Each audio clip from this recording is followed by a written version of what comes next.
Welcome to the Faber Show, where the focus is on helping you grow and preserve your wealth.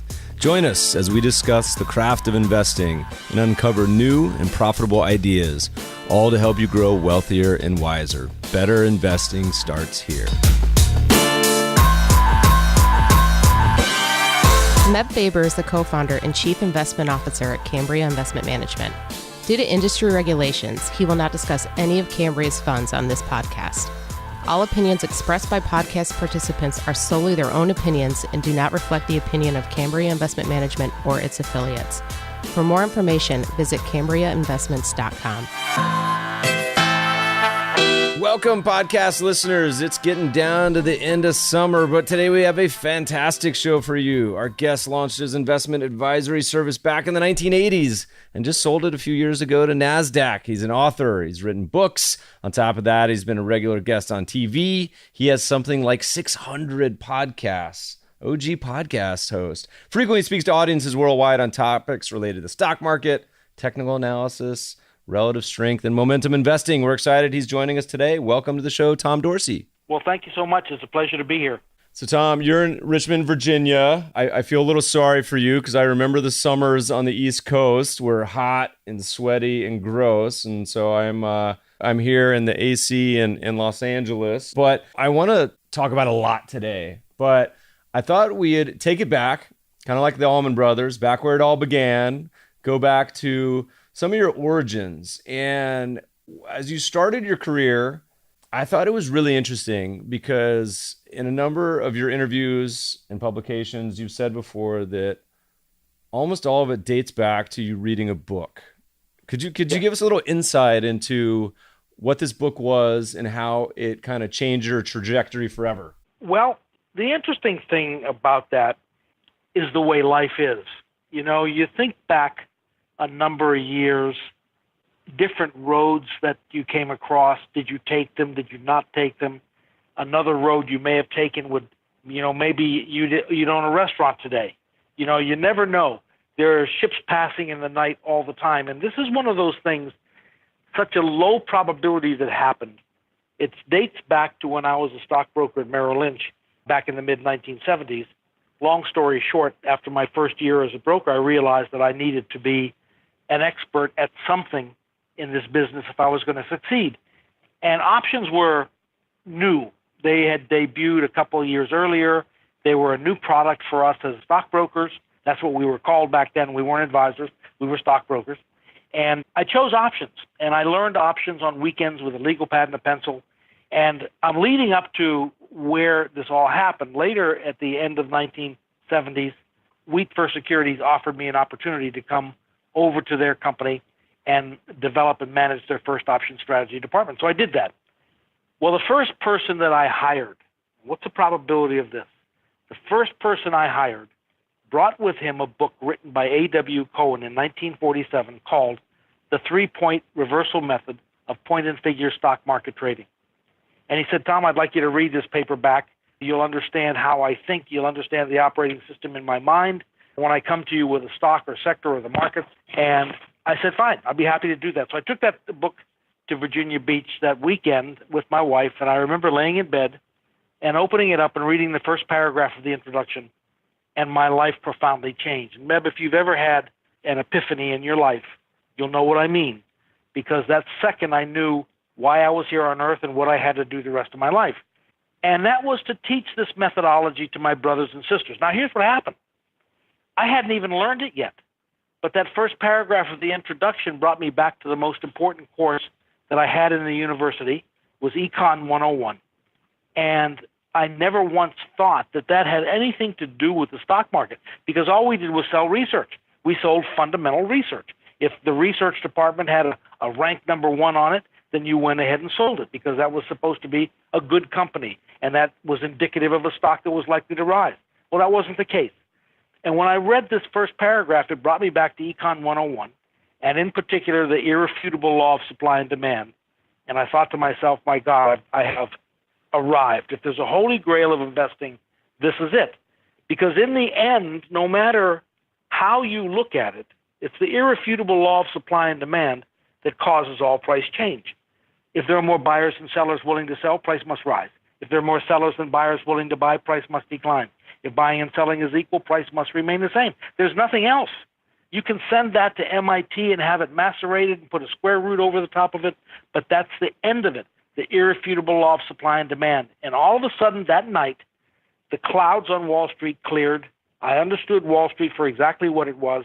I understood also all my friends and all the people I worked with did not have this piece of the equation that they used in their investment process. And I knew that I had to embark and spend my life doing it. And I've done exactly that, Meb, since that night. That's exactly what I have done since then. And that led to Dorsey, Wright & Associates. So you famously have talked about educating seventh graders on kind of some of the processes, involved. And you said that they could understand it in about 30 minutes to an hour. Maybe walk us through. I think a lot of our listeners may not be so familiar with, they've probably heard momentum before, or trend following, or why don't you tell us a little bit about relative strength / point figure charting? What does this mean? Give us the overview. Well, point and figure charting was created in the early 1900s. Charles Dow created this methodology in the late 1800s, and it was called figuring back then. And what he did is, as a stock rose in price, let's say from 30 to 35, he would write in the text on chart paper, he would write in the boxes 30, 31, 32, 33, 34, 35. And then when the stock pulled back, because they go up and down, they move up, they pull back, they move up, they pull back. When it would pull back, he would shift columns and reverse the order. So at 35, let's say the stock fell back to 31, he would shift columns and then write 34, 33, 32, 31, and so forth. As the stock rose again, he would shift columns and write the figures or the price of the stock in the box.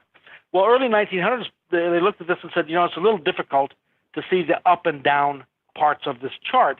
Let's make X's represent the stock rising. Let's make O's represent the stock declining. And it hasn't changed one iota since that day. And all it is a compilation of X's and O's. As the stock rises in price, you put X's in the chart. When the stock stops rising in price and supply takes over and starts moving downward, you change columns and write O's. And what happened was Charles Dow realized there were some patterns that had a tendency to repeat themselves. So when you think about physics, things in motion tend to stay in motion until acted upon by an opposite force. Plain and simple, basic physics. Well, what happens with stocks? Stocks are in motion. When demand is in control, stocks stay in motion, stocks rise in price until at some point supply begins to take over, where they're acted upon by an opposite force. So supply begins to come in, it overtakes the demand level, and a stock begins to fall back in price. So what point and figure is simply a logical, organized way of recording this imbalance between supply and demand. Nothing else, nothing more, nothing less. That's why the kids at Gates Elementary School here in Richmond learned it in 40 minutes. They could pick out good and bad charts in 40 minutes. That's all it took, seventh graders. That's how simple this is. When you think about relative strength, that's something that we knew was very important early on. Now, back in the early days, we used to take Chartcraft's books, and we would get monthly books, hundreds and thousands of stocks in there. And the second you got the book, it was outdated. So you had to update the charts by hand. Relative strength charts, we were able to do maybe 200 in a week, because the way you do a relative strength chart is divide one thing by another. So if I want to compare the price of Coca-Cola to the price of Pepsi-Cola, Coca-Cola is the numerator, Pepsi-Cola is the denominator, or reverse those if you wish, but let's leave it at Coke Pepsi. And you draw that little horizontal line, and you put a dot over the top, and you put a dot underneath of the line, and that any fourth grader would say that's division. So I'm going to take the price of Pepsi, and I'm going to divide it into the price of Coke, and that yields a number. So let's say Coke was at 100 and Pepsi was at 50. Pepsi goes into Coke 2 times. That number is 2. We would then just add another 0 to it to make it easier to chart, and that's how you get your relative strength chart. So the X's and O's then represent that relative change, not the price of the stock. The chart looks the exact same, but it's long-term in nature. Signals can last 2 to 2.5 years So relative strength for us was extremely important, and we could do by hand maybe 200 in a week. Today, we do 15 million overnight. We compare everything in the world, from Indonesia to Malaysia to IBM to everything you can think of. You know, it's funny. And one of the things I love about you talking about finding this book, I mean, Warren Buffett talks a lot about value investing, which is totally separate, but where you're either inoculated or you're not. And, you know, hearing you talk about this, I've always been a momentum and trend guy. But it's funny because the academics in my world, I read all these academic papers and they talk about momentum or relative strength, and they always reference a academic paper by Jagadish and Titman, as if like that was the first time people ever talked about momentum. And I always laugh because, I mean, there was books by Levy on relative strength investing in the 1960s. One of the greatest. And you're talking about stuff in 1900, but all the academics active like this just literally got invented in 1990 or something. And I said, you're not a historian. And the same thing for value investing. A lot of stuff's been around forever. And so, all right, so talk to me a little bit about, all right, so I think people understand the theory, and I've loved your references. I've stolen them where you talk about relative strength either being like arm wrestling or a race car, and I think those are really good examples. But tell me how you kind of go from the X's and O's to actually implementing that into concepts. You know, maybe give me an example of how you may build either a portfolio or a strategy that would be based. And you could even take us back to the early days of Dorsey Wright. You know, how did you guys start to implement some of these ideas? Well, here's the way we do it. Take, for instance, if there were only 2 stocks in your life, Meb, and you were only allowed to buy one of those stocks at any given time, and let's say it's Pepsi and Coke, first thing I would put you through is the Pepsi challenge. I will want to blindfold you and see if you could tell which one was Pepsi and which one was Coke. I can tell. I love Coke. I'm a believer. I hate Pepsi. Everybody says that. And I said that. I say that too. And I was at the Jefferson Hotel one night, and I ordered a Coca-Cola, and she brought the Coke, and I told the lady, I said, "This is Pepsi." And she said, "No, we only buy Coke products." So I failed the Pepsi test. And I think most people think they can tell the difference, but when you get the two together and they're unmarked, it's very difficult.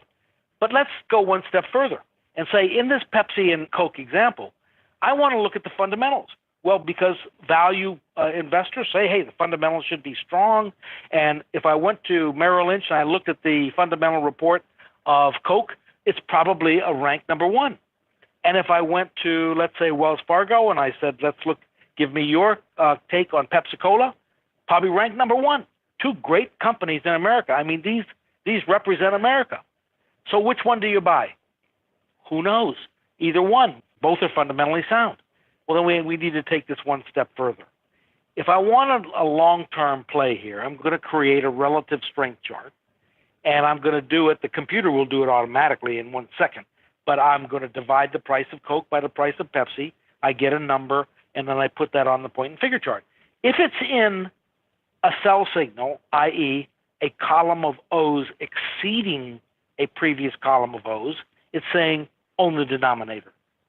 If it's in a column of X's on a buy signal where a column of X's exceeds a previous column of X's, it's saying own the numerator. So I'm going to go with that. I have 2 fundamentally sound companies. I'm now going to look at the relative strength chart on it.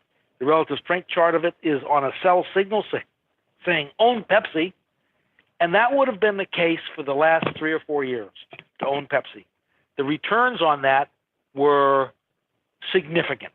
You definitely would have wanted to own Pepsi over Coca-Cola. Now, that will change at some point. Recently, that relative strength chart has reversed into a column of X's, suggesting that at least short term, you should own Coke now over Pepsi. So that's how we begin with that. If I'm looking at 2 things, then you might say, hey, I'm also interested in the whole beverage sector, not just Pepsi and Coke.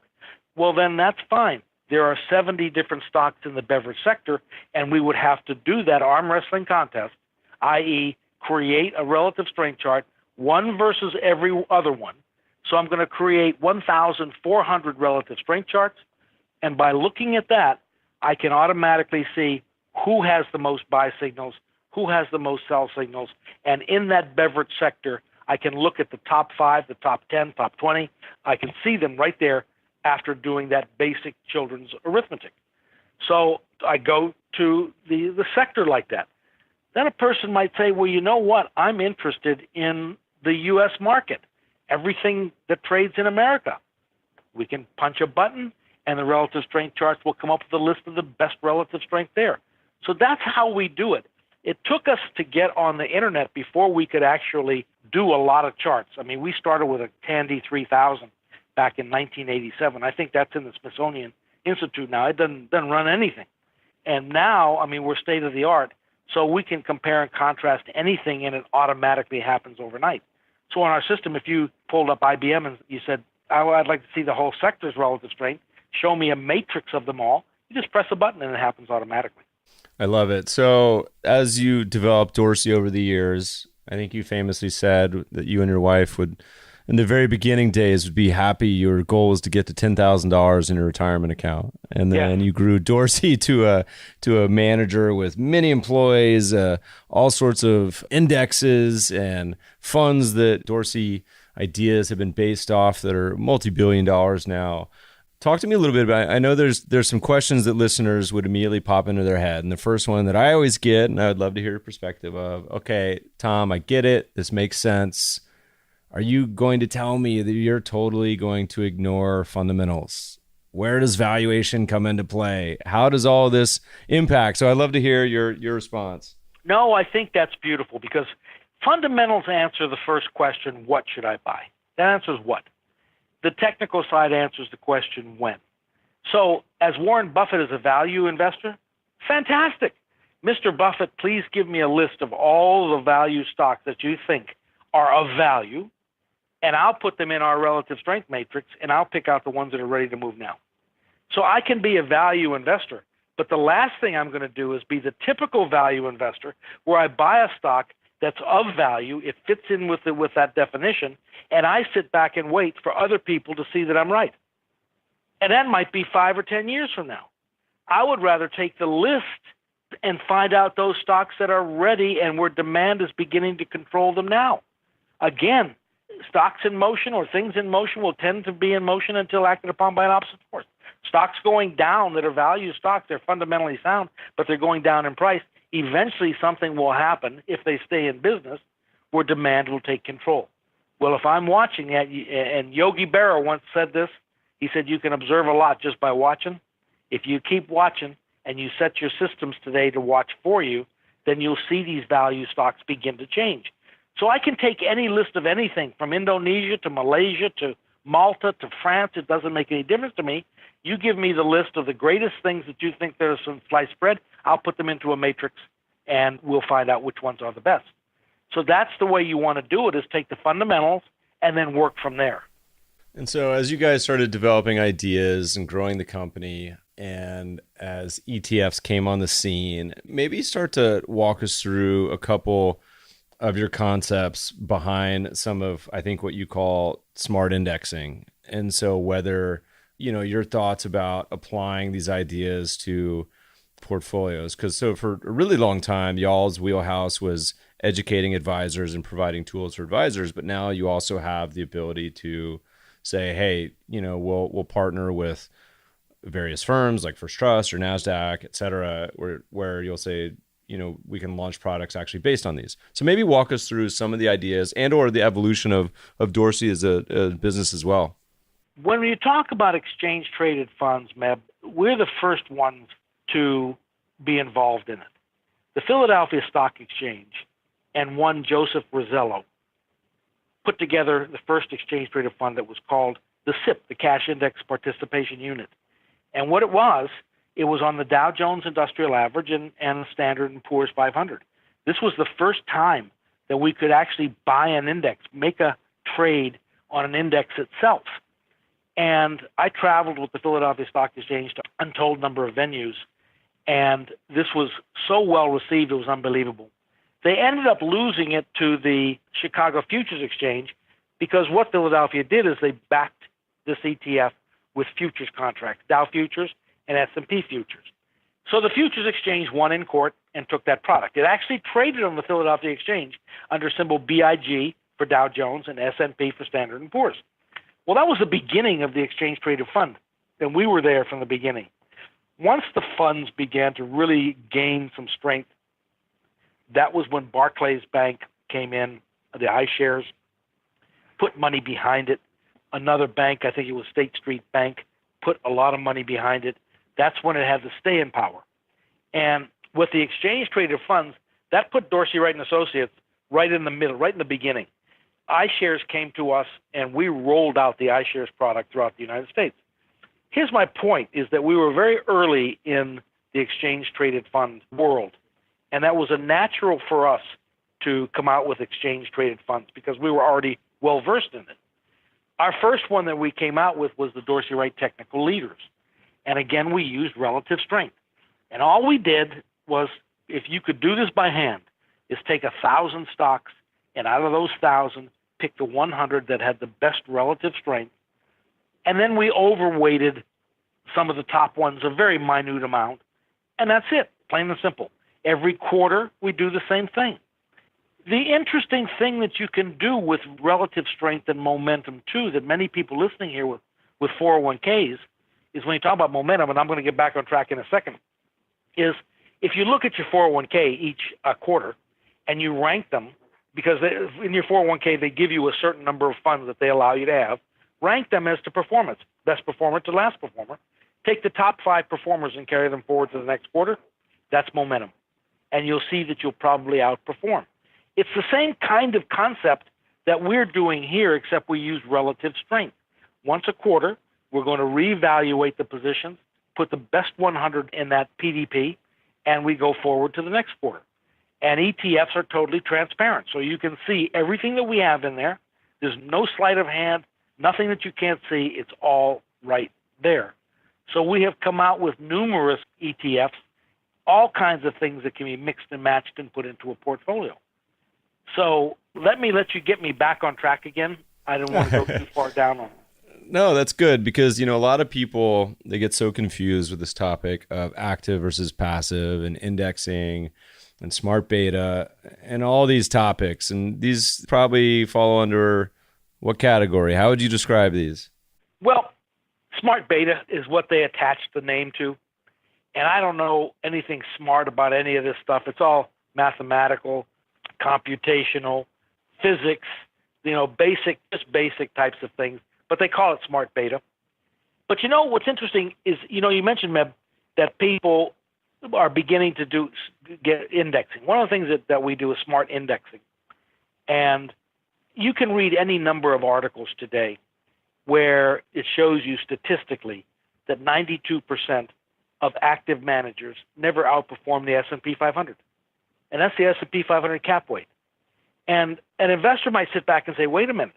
So what you're saying then is if I want to be in the top 8% of all investors, I just buy the index? And the answer is yes, absolutely.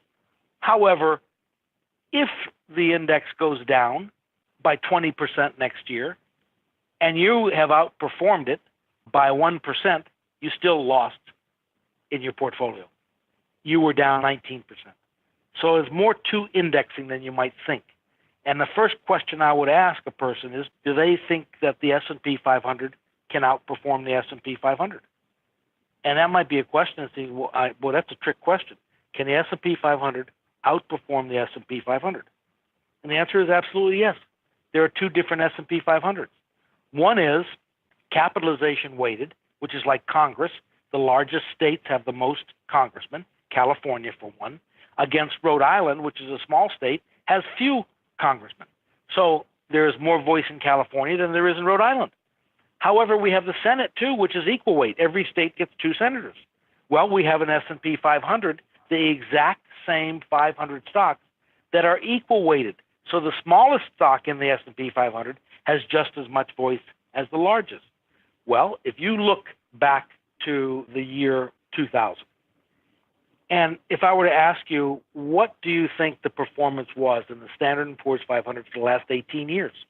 This is the S&P 500. Dividends are not reinvested. It's just price. It's up 92% since 1999, December 31st. But if I say, what's the equal weighted S&P, the same 500 stocks that are like the Senate is up 268%. Which one of those would you have preferred to select in your indexing process? So indexing is not so easy. And if you looked at that and you said, well, are there indexes that I could consider? Yes, as a matter of fact, there is. In that same S&P complex, there's the Standard & Poor's 600, which is considered small cap. But these are billion-dollar companies. They're not little companies. These are big companies, up 433% during the same period. If I looked at the mid-cap stocks that are bigger than the small cap, but smaller than the Standard & Poor's 500 like IBM and Exxon, that's up 346%. So if you look at it like that, my next question would be, which index would you prefer to own?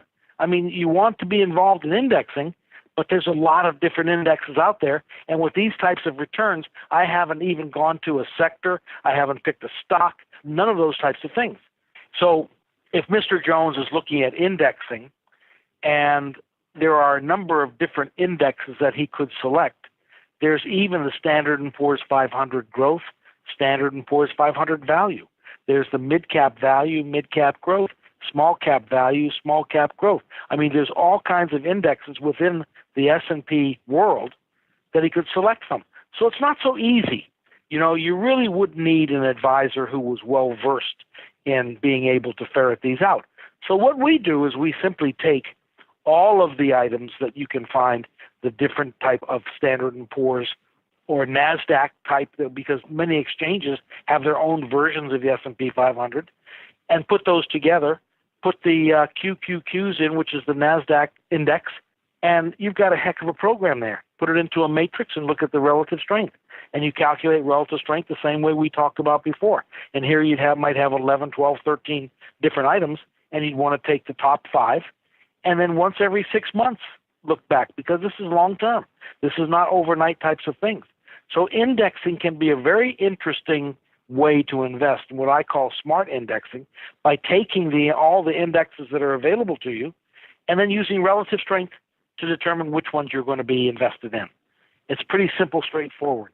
And you guys think, I'm sure there's some investors and advisors listening to this, say, okay, I get this. This works with stocks. This works with sectors and styles. Does this apply also to multi-asset? So could I put together a portfolio of, say, U.S. stocks and gold and bonds and commodities and foreign stocks? Do you think it works cross-asset as well?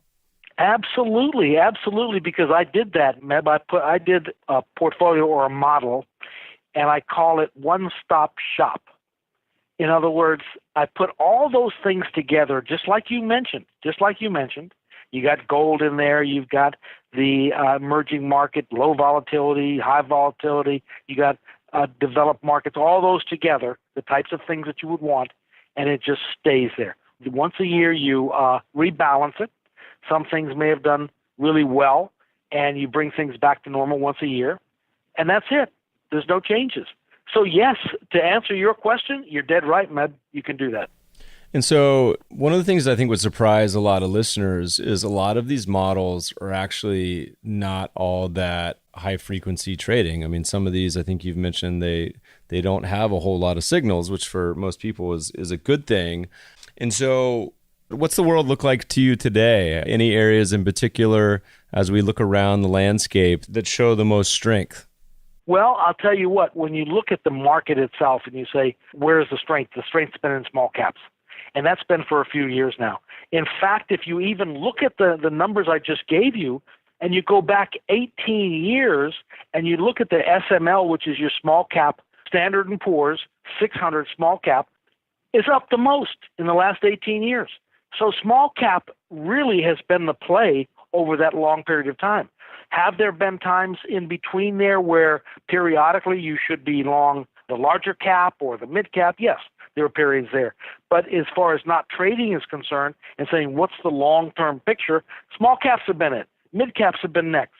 And growth over the last few years, growth has been the play, not value. You have been penalized if you're a value player over the last few years. And that's the problem with value. You can be a value player and you've got value stocks and they look great. They're fundamentally sound. They're down and out, but they don't move. They don't move relative. But there'll be a time when value comes in. As a matter of fact, if you go back to the year 2000, In fact, it was October of the year 2000. We saw something amazing take place when we looked at our relative strength charts. All of a sudden, after years of being the place to be, large cap gave way to small cap. This is October of 2000. I remember this distinctly. We wrote it up in our report. Value became the play over growth. Growth was the play for years before that. October of 2000, of year 2000, the play went to value.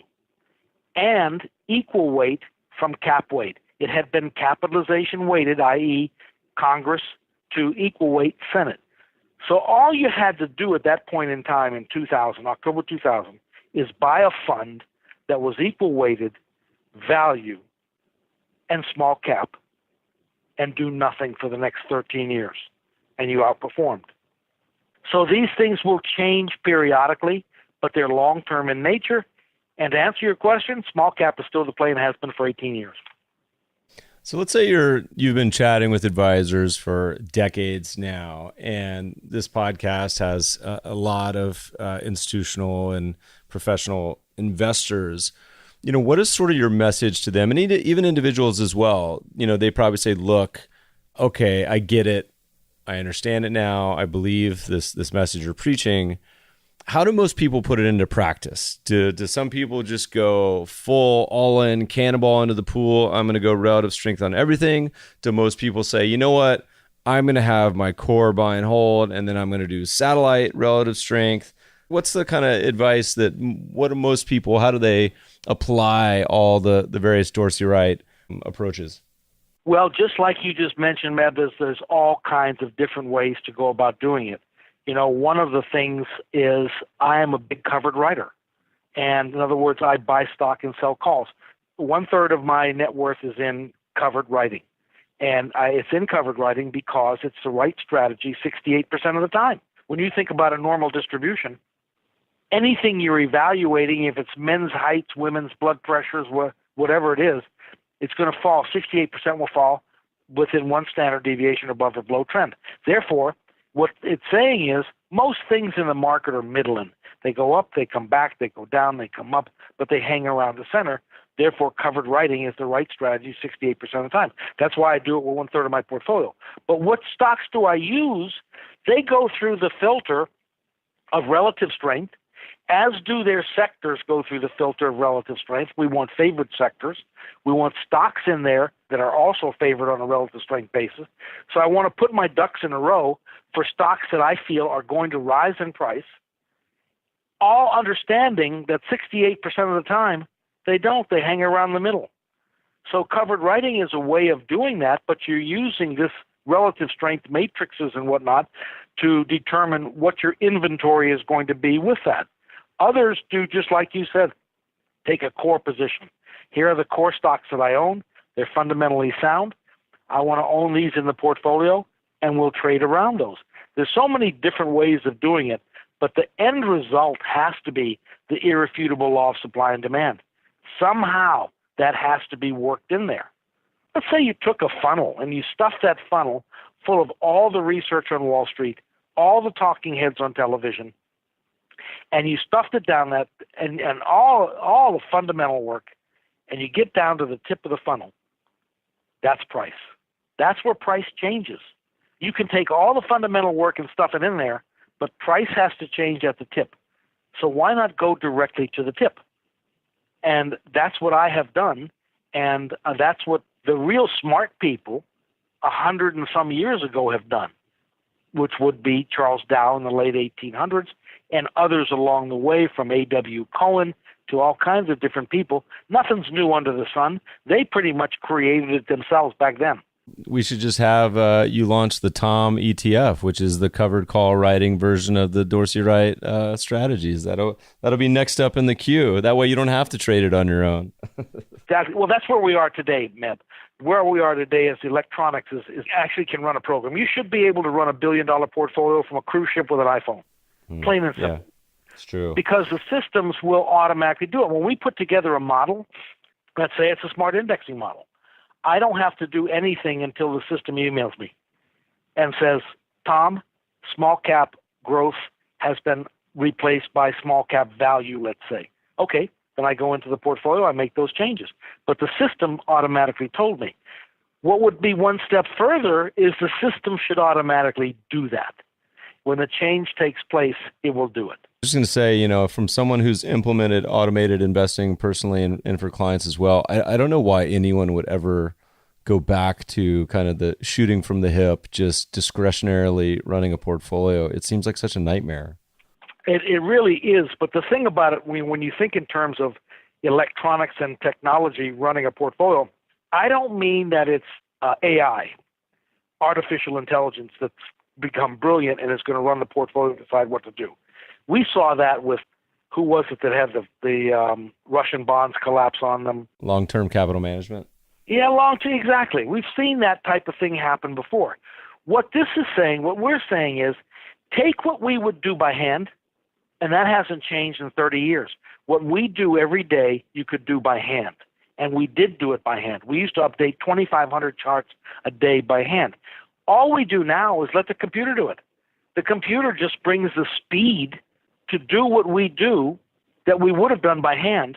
The computer does it.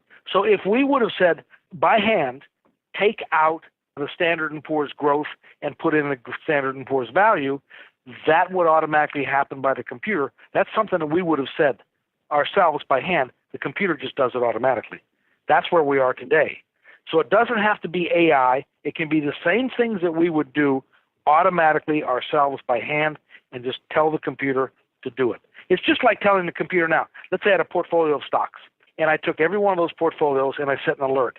And I told the computer, I want you to alert me if this stock gives a sell signal on this point and figure chart. I want you to alert me if this stock even reverses down into a column of O's on its point and figure chart. I want you to alert me if this stock goes below the price of 51. I want you to alert me if the relative strength turns negative versus its sector. You can put all those in there, and the system will notify you. So you don't have to watch it. You can go about your business. You can take your son and daughter to the soccer practice and play golf and do what you have to do and let the computer watch your system. You told the computer what to do. You're not sitting back letting the computer just figure it out themselves. Interesting. It's funny. I know you guys have an offering on Folio as well, which is funny to hear about a lot of these automated services. And Folio, man, they've probably been around since the 90s at this point, one of the first automated platforms, brokerage platforms. Is that something you guys see a lot of adoption there as well, people running models on Folio? Yeah, man, as a matter of fact, I have. I've been with Folio for probably 16 years, and they don't do options. So at Folio Investments, that's where I do my modeling. So it remains relatively, let's say, stable, where at Charles Schwab, I have to watch it every day. I look at my options. I look at the deltas and the changes and the different things. I enjoy that. It keeps me sharp. Over on Folio is where I put a model. And the model's going to run itself, and I'll be notified when there's a change in that model, and then I go make the change. So I may go months at a time with models that are in my portfolio that I do nothing with. But that's the beauty of Folio, it used to be called Folio FM, Folio Investments, is you can have things broken up into pieces in the portfolio rather than most brokerages where you have to put it all together, mishmash of everything together. Here you have it broken up into pieces, and you can see each model itself and how it's trading. It's beautiful. It's absolutely beautiful.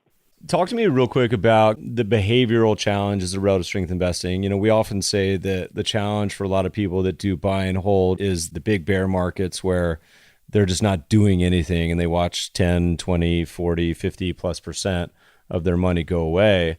Are there some unique challenges to relative strength investing and doing kind of the approaches? Yeah, Meb, that is a difficult thing, and that's something that we all are guilty of, let's say, because it's human nature. It's fear and greed. If I have a $10 million portfolio, let's say, and that's what I've accumulated all of my life, and I'm looking at retirement 5 years down the road, and I go through a 2008, and I've been told, don't worry, be happy, because we're diversified. And 2008, everything went down together. Nothing was diversified. The margin clerk sold everything, and you found yourself down 40% in your portfolio. That's $4 million gone from your $10 million. That's going to change the way you look at things. That's why in our exchange traded funds now, we've taken it one step further. Take, for instance, our first Trust 5, the FV is the symbol. That went to $5 billion. We had $5 billion in that ETF. We now have gone to FVC. The C means cash. Well, when you think in terms of a matrix, and we're going to do that relative strength calculation, arm wrestling contest with X numbers of sectors in the First Trust 5, they've already been, the sectors have been selected by First Trust in their Alpha Dex way of looking at fundamentals, and we put cash in there. Now, to us, cash is the symbol MNYMKT, money market. MNYMKT is a symbol to us just like IBM, Coca-Cola, Pepsi, anything, and we put that in the mix. So if MNYMKT, which is money market, begins to rise in that portfolio, once it gets to a certain point within the rules, portfolio begins to go to cash. So it automatically happens. So this is the kind of thing that I think investors are going to want to look at. We're now coming out with our ETFs that we have with cash in them so that it can automatically begin to be defensive when it needs to be. Yeah, I think when you have that sort of 2008-9 environment, which is sort of a deflationary bear market where everything's going down really except for bonds and cash, that's a really useful feature that I think is pretty important.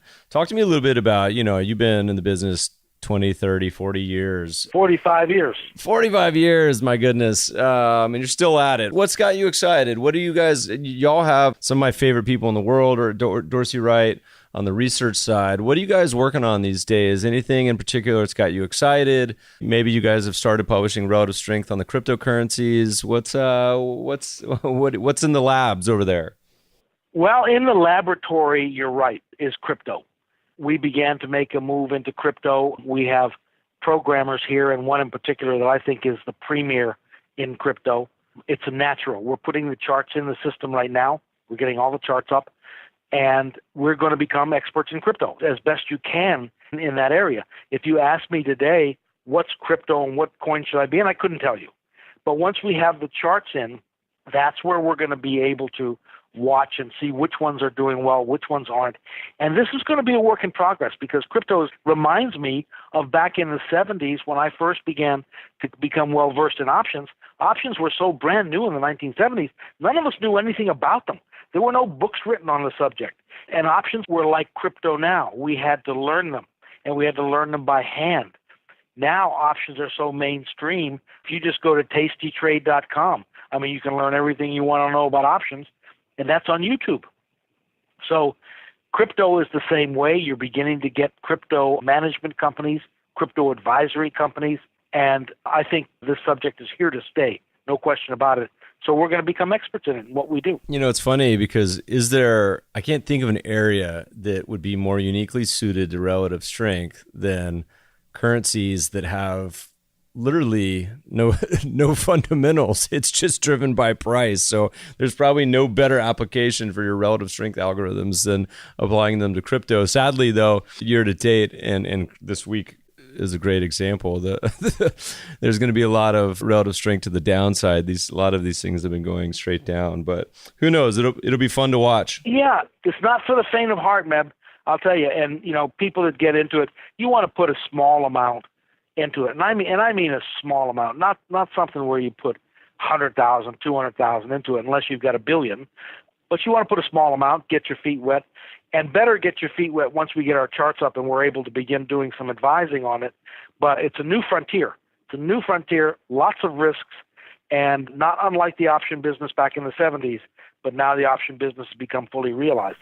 It's funny. We often say the same thing. I say, look, you want to put a portion of the global market portfolio, let's call it 200 trillion that crypto represents, that means it's 0.1%. So if you got $1 million, you're allowed to put in $1,000. And I have no problem with that. If you want to reflect the global market portfolio, if you got $10 million, fine, you can put in 10 grand. Other than that, unless you're really high net worth, it's probably a little too risky. Put your glasses on to the future. All right, so we've talked about crypto, a little bit about automated. The world's changing so fast. We essentially have many platforms now that have zero fee commissions like Robinhood and others, Yes. Folio. You have others. We just got notice of our first market cap weighted zero fee fund.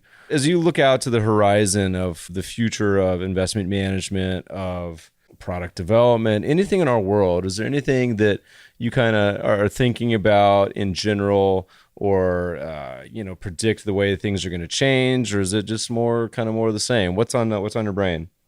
Well, for us, we're always trying to take that step forward to automation. And I need to preface that, is automation doing what we would do by hand, what we already do. It's just that the computer allows us to do it faster and allows us to do it while we're asleep and that type of thing. I'm a part owner of DIF Brokerage in Portugal, DIF.pt, Papa Thomas. And that's a white label of Saxo Bank. Well, I do all my developed market models at DIF.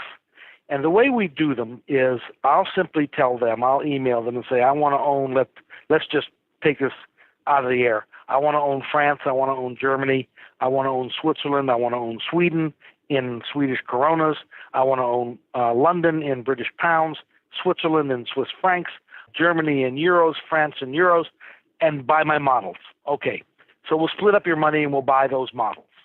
Now, the models automatically run then. They have access to our system here, and our system then alerts them whenever there's a change in a model. So the only thing that happens to me is I get an email from them at DIF saying this took place. This particular stock fell too low on the matrix and was replaced by this one. They automatically do it for me. Then they notify me, because we always have money market in there, cash. If cash overtakes the model on that arm wrestling contest, if cash wins, we only have two symbols, the model and cash. If cash wins, I automatically go to cash. That's simple. But they notify me. So I could be on a cruise ship, and my portfolios are automatically running. My international portfolios are running, and I just simply get notified when a change takes place. Now, if you took the traders out who are notifying me and let a computer do it, then I'm totally automated. So that's coming. I love it. So as we think about, I think I saw you mention that you're going to get together with our common friend, Ralph Acampora, potentially, and some other these old school guys to talk markets. What are you guys going to be talking about? What's the plans there? Yeah, it's going to be the Richmond Forum here in Richmond, and there are 5 of us that we have over 200 years experience in the markets. Ralph Acampora is one of the great technicians. He's considered the godfather of technical analysis. Great friend of mine. He speaks at our Broker Institute. He'll be up here in November. Myself, Tony Fadul, who was the head of Federated Marketing and Distribution and Development of funds they have. Skip Morton, he actually runs my municipal bond portfolio. This is the guy. He's my age, so he's got some age to him. He's been around this business 45 years. He's a specialist in bonds. And also Joseph Rosello, who was the past CEO of the National Stock Exchange. Joseph is the person who brought the first exchange-traded fund to market, and Joseph is going to explain that, how they came about that process, how the first ETF came. The Philadelphia Stock Exchange is the one that brought that. Now it's owned by the NASDAQ, has bought the Philly Exchange. In fact, Joseph is the first person to bring foreign currency option trading to the Philadelphia Exchange. That was considered never being able to be done. He did that, but he'll be able to talk about flash crash and what happens with the flash crashes and how the exchanges came about, changing the way they look at things. It's going to be interesting. So it'll be an evening of 5 of us giving you 200 years experience in the markets. I love it. That's awesome. Last question. We've kept you long enough. As you look back into all the thousands, probably tens of thousands of trades you made, investments, is there one that stands out as the most memorable? It could be positive, it could be negative. Is there anything that just burns, seared in your memory as the most memorable investment or trade? Boy, that's a tough question, because you brought me back now. All of a sudden, 45 years of business is running through my mind. I can think of one that is so memorable to me, and it was important that this happened. It was Genentech. When Genentech first came public, I had a friend who was in desperate need of money. He and his family had fallen on difficult times, and Genentech was coming, and I was able to get 10 shares of Genentech. And I gave it to him, and I said, somehow I need you to come up with the cost of these 10 shares, because legally you have to do that. You have to pay for it, but by the end of the day, I'll be selling these shares and sending you the difference. And Genentech came, and I can't remember how much it went up, but went up significantly, and I was able to significantly help this family who was in desperate need. I love it. Genentech, one of the classic biotech success stories of the past handful of decades. I'll never forget that. All right, that's awesome. Tom, it's been an absolute pleasure today. Where do people find more info if they want to follow you, want to follow everything that Dorsey Wright does? What's the best places? Well, one place that you can get a lot of information is just go on YouTube or Google and type in Tom Dorsey, Dorsey Wright and Associates, or just Dorsey Wright and Associates, and you'll see a lot of things. Otherwise, on our webpage, we're at www.dorsey, D-O-R-S-E-Y, WRIGHT.com. We do a podcast every Wednesday that's free to anyone. So I would alert anyone to listen to that podcast, because we give a lot of information in that. Podcasts, we're at number 600. So we're one of the oldest podcasters around. We're at about 666 podcasts, weekly podcasts. We've been doing this a long time. So tune in and listen to that. But anyone that wants to take a free trial of our service can do that. You know, we're pretty visible people. We hide in the open. I love it. Tom Dorsey, thank you so much for taking the time today. Meb, thank you very much, buddy. Listeners, it's been a blast. We'll put all the show notes at mebfaber.com/podcast, links to Tom books, YouTube, podcast, all sorts of good stuff, funds, everything else. Subscribe to the show on iTunes, Stitcher, Breaker, my new favorite, Overcast, anywhere podcasts are found. Thanks for listening, friends, and good investing.